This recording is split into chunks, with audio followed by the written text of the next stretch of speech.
Les oiseaux avaient leurs secrets, qui le précédaient par volée, le menant d'allée en allée, de salon en grotte et retrait.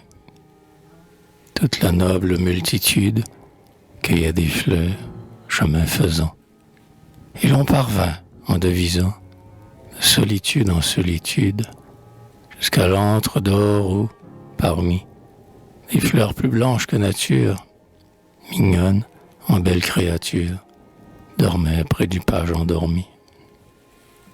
Le roi ne contint sa colère devant ce spectacle nouveau, tel qu'à son royal cerveau ne pouvait, vraiment, que déplaire. Et tout, dans le premier moment, en voyant ce tableau coupable, il aurait bien été capable d'ordonner qu'on pendît l'amant.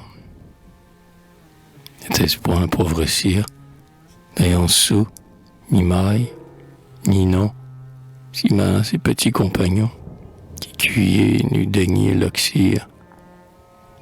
Ils étaient pourtant beaux ainsi, tête contre tête penchée, chevelure en blonde jonchée, et bras enlacés à merci.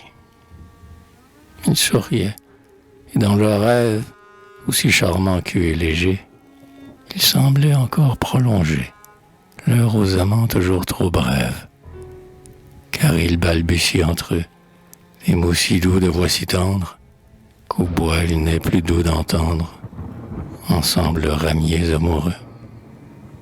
Je vous aime, belle mignonne. Je vous aime, page parfait, redisait-il. Amour de fait, autrement ni plus ne jargonne. Le bel amour n'a jamais tort. Le roi pouvait-il d'aventure empêcher que, contre nature, amant aimé fut le plus fort?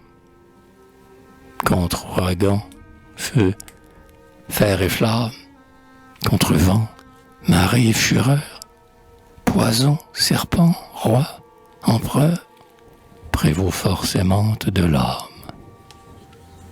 Notre roi donc, bien qu'à regret, et bien qu'il perdit l'assurance des grands présents qu'on espérance chaque prince à sa fille offrait, ce dont il faisait le décompte, consentit bien à les unir, ainsi qu'ils devaient advenir de la façon que je raconte.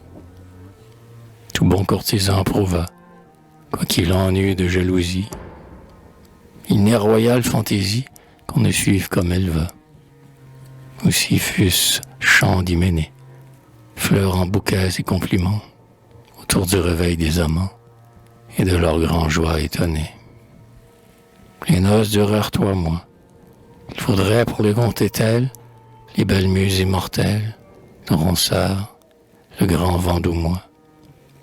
Sachez seulement que la reine et le roi n'oublièrent pas de faire prier au repas la malicieuse marraine.